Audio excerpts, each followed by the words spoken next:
हम सब जानते हैं कि दुनिया हर चीज को अपनी तरफ खींचती है। इसी की वजह से चीजें अगर ऊपर फेंकी जाएं तो गिर जाती हैं। हम आम फहम में इसको ग्रेविटी यानी कि कशिशे शकल कहते हैं। लेकिन यहाँ सवाल ये पैदा होता है कि जमीन हर चीज को खींचती है तो चांद को भी खींचती होगी, और अगर ऐसा है तो चांद जमीन में क्यों नहीं गिर जाता? या सूरज अगर हमारी जमीन को खींचता है तो जमीन सूरज में क्यों नहीं गिर जाती, बल्कि ये एक गोल दायरे में क्यों कर घूमते रहते हैं? ये कमाल का सवाल मुझसे पूछा वकार अहमद ने YouTube पर, जिसका जवाब हम आज जानने की कोशिश करेंगे। This is Gauhar Rizvi and you are on my channel.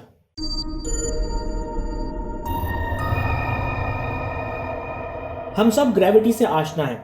हमारी दुनिया की ग्रेविटी हर चीज को खींचती है। हमने न्यूटन की वीडियो में ये जाना कि न्यूटन के मुताबिक हर मास रखने वाली चीज दूसरी मास रखने वाली चीज को खींचती है। यानी अगर मैं दो बॉल्स 1 मीटर के फासले से रखूं और इनके आसपास और कुछ ना हो तो ये दोनों एक दूसरे की तरफ बढ़ना शुरू कर देंगी और तकरीबन 3 दिन में एक दूसरे से टकरा जाएंगी स्पेस में।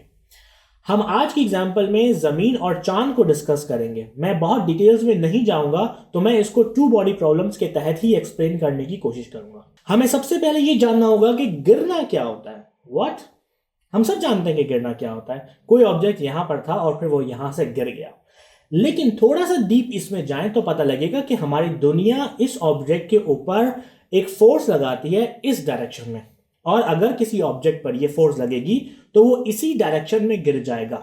लेकिन इसी ऑब्जेक्ट को यहां फेंकूं तो बहुत ही दिलचस्प चीज देखने को मिलती है। वो ऑब्जेक्ट नीचे नहीं गिरता, बल्कि उसके गिरने की पाथ कर्व हो जाता है। अगर मैं आपसे पूछूं कि ऐसा क्यों हुआ तो आप कहेंगे कि ऑब्जेक्ट पर एक एडिशनल फोर्स लग रही थी, इसी की वजह से ऐसा हुआ। एग्जैक्टली। लेकिन अगर मैं थोड़ा और ज्यादा ताकत से फेंकूं तो ये ऑब्जेक्ट यहां गिरेगा। करेक्ट? चले इसको थोड़ा सा और इंटरेस्टिंग बनाते हैं। अगर मैं इसी ऑब्जेक्ट को किसी सपाट जगह के मुतरादिफ जमीन पर फेंकूं तो ये ऑब्जेक्ट यहां नहीं गिरेगा। अगर मैं आपसे सवाल करूं कि यहां पर क्यों नहीं गिरा तो आप कहेंगे कि यहां गिरने की जगह ही नहीं है, इसलिए ऑब्जेक्ट आगे चला जाएगा और यहां पर गिरेगा ना। हम इसी ऑब्जेक्ट को थोड़ी सी और ताकत से फेंकते हैं और ये सीधा दुनिया की दूसरी तरफ जाकर लगेगा। ये बहुत ही इंटरेस्टिंग है कि मैंने एक ऑब्जेक्ट को यहां से फेंका, लेकिन वो आधी दुनिया क्रॉस करके उसकी पिछली तरफ जाकर गिरा।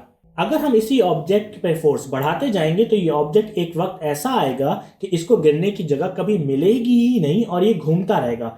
इसको कहते हैं ऑर्बिट में चले जाना।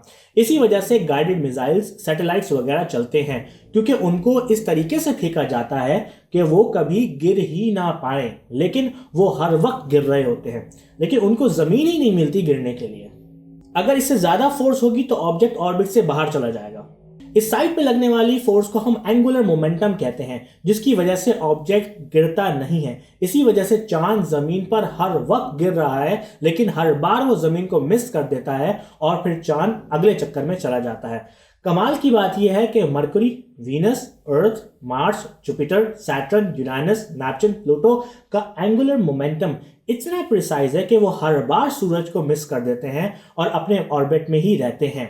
अगर इनका एंगुलर मोमेंटम जरा भी डिस्टर्ब होगा तो ये प्लैनेट्स कब के सूरज में ही गिर जाएंगे। And I think this answers the question. एक मिनट, तुमने अपनी सारी एग्जांपल के अंदर हर ऑब्जेक्ट पर फोर्स लगाई, तो चांद और जमीन के अंदर ये फोर्स कहां से आई? यानी कि जमीन और चांद में एंगुलर मोमेंटम कहां से आया?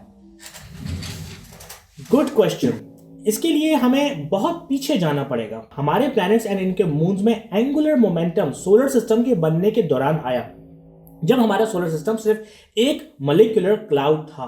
अगर आप चाहते हैं कि इस टॉपिक पर डिटेल में डिस्कस किया जाए तो मुझे कमेंट्स में बताएं and I will do a video.